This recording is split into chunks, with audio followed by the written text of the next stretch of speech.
You guys, we're running into issues here as we're filming. Let's see if any of this area is damaged. What the heck is going on? Small town house flips.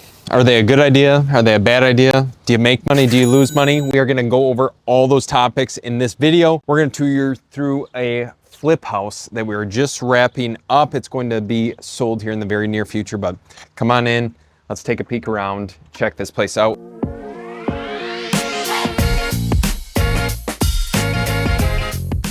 So we are in technically Ripon, Wisconsin right now, which has a population probably 5,000 people at the very, very most.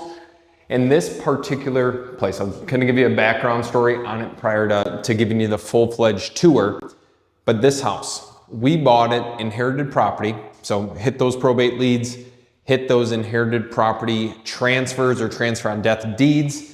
This one was inherited from their mother. It's inherited. You got that? They had a family member living here. We had agreed to purchase the place as is, let the family member rent back after closing for like 9 to 12-ish months. I think they only ended up staying roughly about 10. Then we started the remodel. So this is a very, very basic remodel on our side. Basic meaning simple or basic meaning basic? Didn't touch a single window. We of course painted everything, put in the new flooring. It's a ranch style house. You guys can't go wrong with ranch style houses, especially if they're common in your area. This looks a little chintzy in my opinion. I'm not a huge fan of that, but hey, they made it work. But with these particular deals, when I had walked in initially, the trim was all the wood finish trim. Walls were kind of an ugly tan color. So I'm like, hey, what can we do to refresh this place without going overboard on the budget and still coming out ahead profit-wise? So like I had said, we painted all these walls, painted the trim. Labor bid on this one alone, which included painting the cabinets, painting the walls, install flooring. I think we were around 11,000 total, and they did a bathroom remodel and some other miscellaneous stuff. But in here, at one point, and this totally made this kitchen seem tiny, there was cabinetry right here. So we had told the contractor, the subs that we had working for us, hey, rip these out, make it feel a little bit more open concept. This is kind of the color scheme that we've been going with in a lot of kitchens. It's like a grayish blue cabinet. They paint the face and the boxes, but then they leave the interiors. I don't know if I love that idea. I think it looks crappy, like for lack of a better term. But the overall finished aesthetic look looks really nice. We put in the quartz counters and the undermount sink like normal. But this whole kitchen remodel, I would say we spent $1,800 on the counters. We spent another probably $300-400 in plumbing work. Cabinet refinishing about $1,000. So whatever that comes to, roughly about $3,000, give or take, to fully refinish this kitchen, make it seem modern, make it seem sleek, and ultimately attract the most buyers. But these windows are all, again, what was in here. But yeah, the small town, kind of getting back to the original concept of small town house flips. So Ripon isn't a super densely populated area, maybe 5,000, 6,000-ish people. There's a university here in town, private university, but we are far enough away from there that a lot of the students are not in this area, of course. So this is like more of a family, single person, older couple sort of area. I'll tell you towards the end of the video what we paid for the place, what we have stuck into it, and ultimately what we're going to be selling it for, and then some rough idea on profit numbers. Okay, stay tuned, pal. But with this, changed out all the fixtures, switches, outlets, everything like that. In this bathroom, most people, most house flippers looking at this, it does look a little cheap. I will admit that. But this vanity is, oh my gosh, 6 feet long. Could we have replaced the counter? Yes. Should we have? Probably. Probably. That would have probably made it look a heck of a lot nicer. But we kept the original countertop.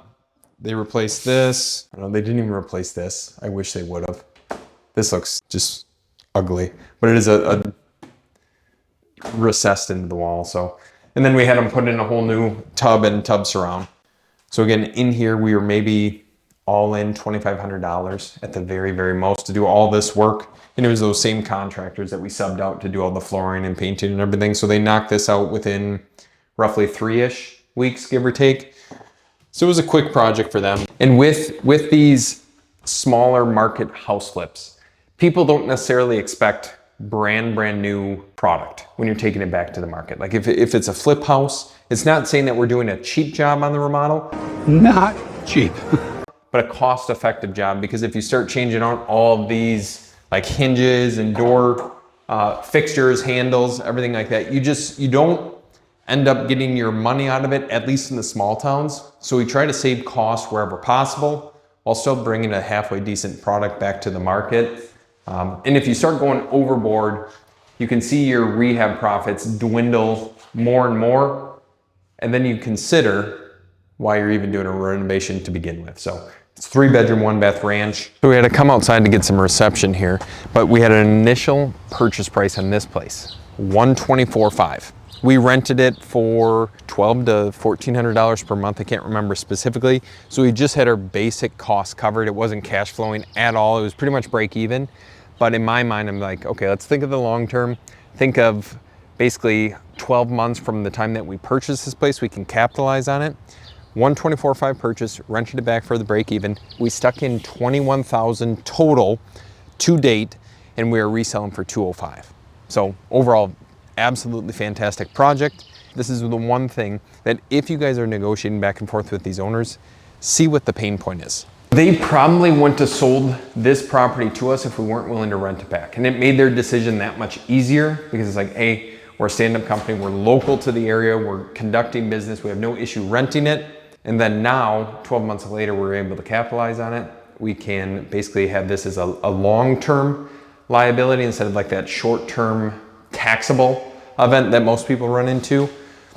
So overall, I honestly, this is like a home run deal. And if you guys are running into these scenarios, a couple of the tips that I have for you would be to definitely get in contact with a local commercial lender and empty your dehumidifiers. I don't know what's going on.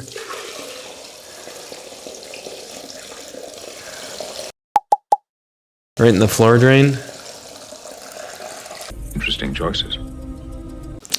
This thing should be automatically emptying, but I see water sitting in here. Well, what the heck is going on? You guys, we're running into issues here as we're filming. Yeah, there's a lot of water coming in here. Well, we might have to put some drain tile in this house now that we are here dealing with this. So this is gonna be an extra probably $4,000 in unexpected cost. What they're gonna most likely have to do, we'll talk to the buyer's agent, because there's water standing pretty much around this entire basement. They're gonna have to trench out about 6 inches out, put in basically an interior drain tile system, put in a sump pump, because I don't think there is one of those here. And that's just an additional cost that we're gonna have to eat on this one, because I know the buyers are gonna come back prior to closing and start complaining about it, which is not a good thing whatsoever. And I'm glad we checked this prior to resale, because I know that's gonna come up on a final walkthrough. Things will get delayed, versus finding out about it now at least saves us some cost. And kind of going back to that commercial lending side of things.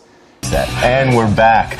If you guys don't have multiple exit strategies, or at least abilities to finance a place, if you're only hard money or only wholesale, deals like this typically do not work out. But they never work. That's why having some sort of financeability, whether it's a good W-2 job that you can get financing, or partnering with someone who has the ability to get financing, you might not always need the now profits, but work with different lenders or service providers or bankers who can allow you the ability to capitalize on deals like this. It's still gonna be a profitable deal. I do not regret buying it. Is this an additional cost that I didn't expect? Of course it is. I'm just hoping that none of this was leaking when the appraiser was here, because then it's gonna be called out regardless. But we will get this stuff taken care of, get through the unexpected, and it'll be profitable at the end of the day. But if you guys enjoyed this content, a quick breakdown on a small town rental property, definitely drop a comment down below. I always read them. I appreciate you guys watching this as always. And if you have questions on how to make deals like this profitable, just let me know. I'll talk to you in the next one.